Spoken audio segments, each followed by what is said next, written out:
Hi guys, today I'm going to be talking about my March reading wrap up. So I'm going to be talking about all of the books I read in March. These are some of them here, and then I did 2 audiobooks as well.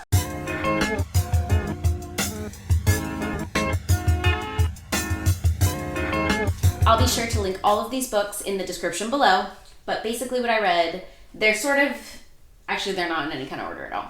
Okay, so I read The Unspoken Name by A.K. Larkwood, Gods of Jade and Shadow by Sylvia Moreno Garcia, Mouse Volume 1 by Art Spiegelman, The Dirty Book Club by Lissy Harrison.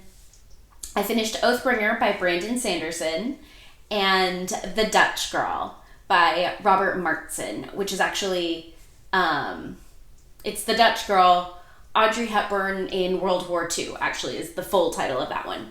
So I will just kind of do these in chronological order for the way that I read them.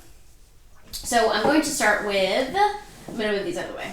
I'm going to start with The Unspoken Name by A.K. Larkwood. This was one that my boyfriend and I read together. It is a new release for 2019. It's by Tor Fantasy Books. I believe this is a debut novel as well for this writer. But this basically follows the story of an orc priestess that leaves the temple where she was supposed to sacrifice herself to go with this wizard named Belthandros, she then goes with him as he tries to find the reliquary that holds his ancient power. And it's somewhat of a love story. It's actually a lesbian orc love story.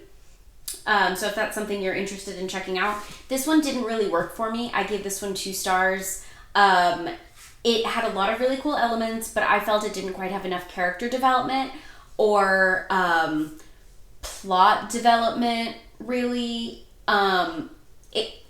It kind of felt like events connected together with not a whole lot of story for me. Also, truly, I didn't care about any of the characters. That was kind of the biggest thing for me. I'm really a character-driven reader, I think, is something I'm finding of myself. So this was the first one I read in the month of March.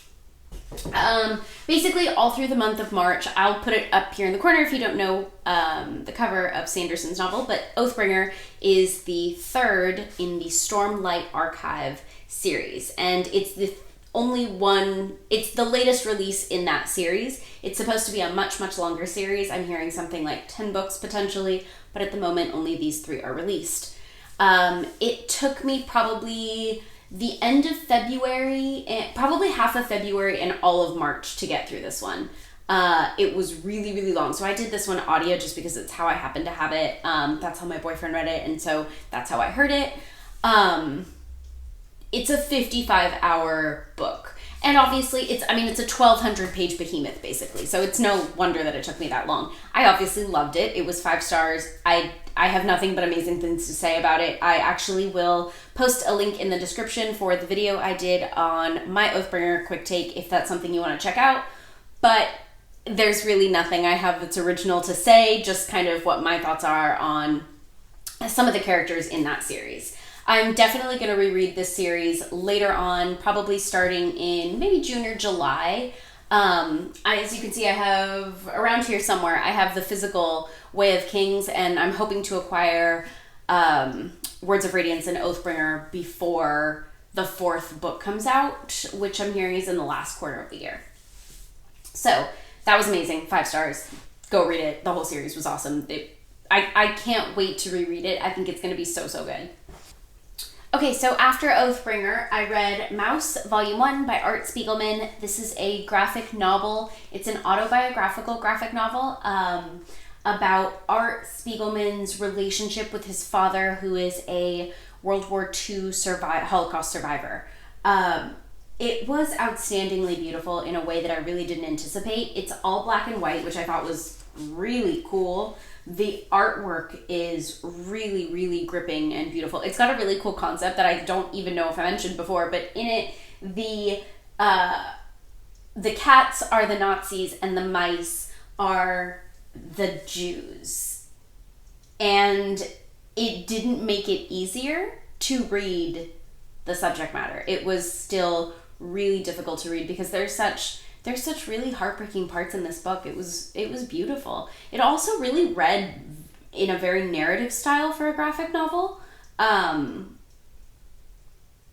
just super enjoyed it. I think if you have the ability to pick this up, it was awesome. Also, I had kind of started it and then set it down, and I just really wanted to finish this one. I will be finishing volume 2 shortly here. I'll probably pick it up this month.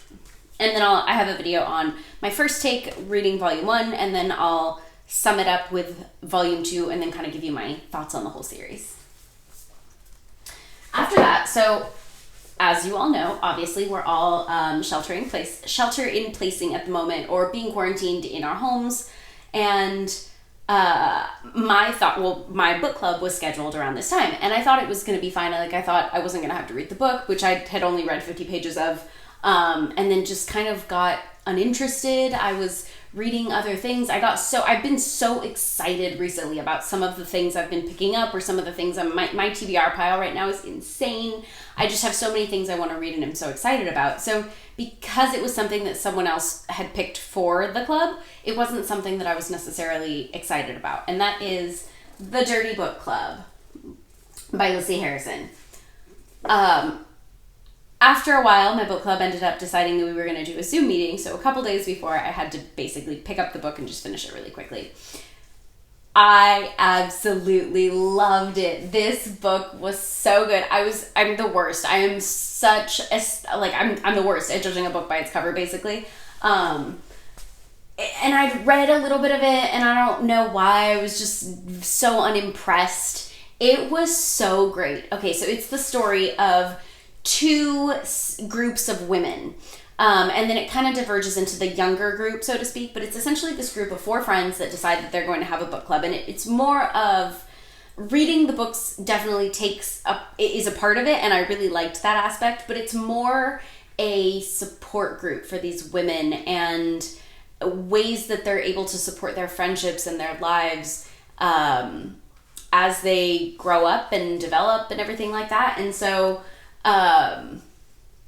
basically Gloria meets this younger girl named MJ because she's her neighbor, and she befriends her.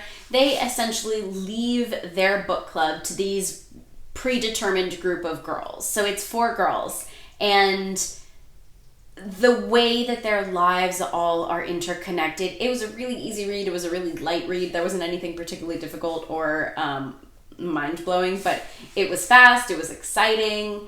All of the characters were, I would say, pretty well-rounded for being what it was, but it was just like a nice, easy beach read, super fast, super enjoyable. I really liked it. I should not have judged it. I had nothing but good things to say about it after. I really enjoyed it. There were some parts that I give it 4 stars because for me, there were some lines that were a little bit overly cliche that I'm like, there's just certain things that writers do that I absolutely hate. And it had a couple of those, but it really worked for the characters, so I'm not going to necessarily knock it so much, and it also didn't take me out of it. It didn't ruin it for me.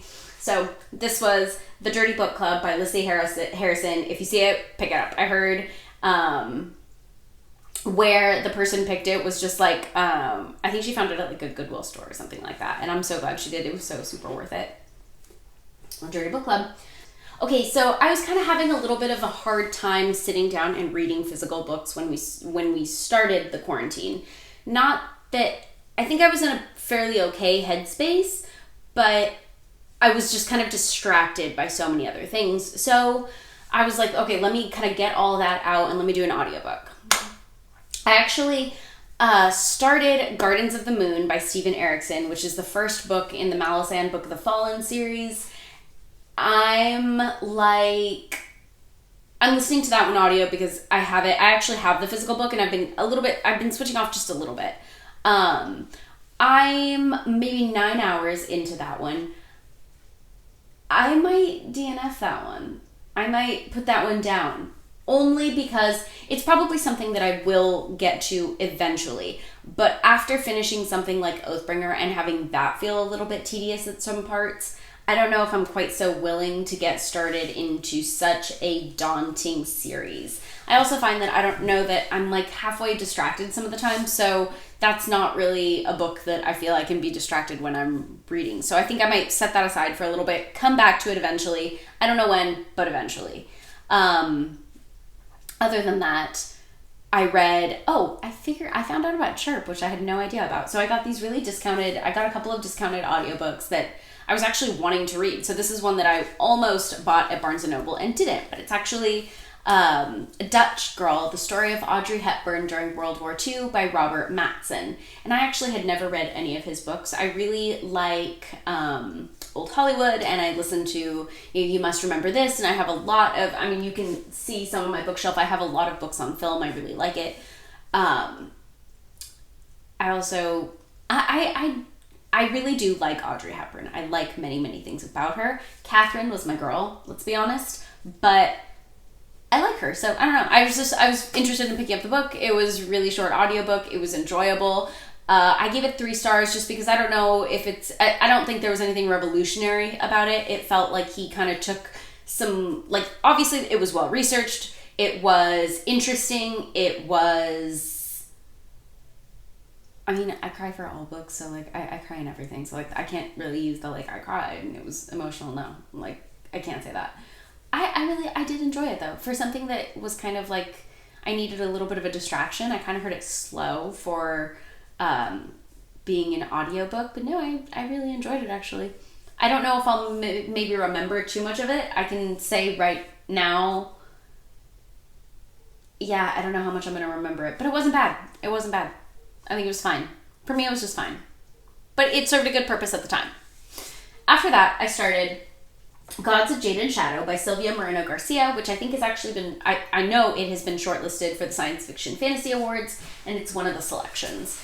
I had wanted to read it anyway, and I had the book gifted to me, this beautiful copy. It was outstanding. I really enjoyed it. But okay, first off, I love historical fiction. I love historical fantasy. I was kind of predetermined to already like this book. As I said, it was already on my radar.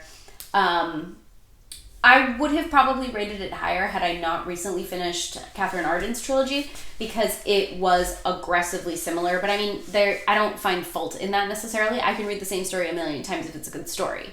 Like I said, this happens to be something that I really enjoy. It had a really common trope in it that's, I don't know, to be expected.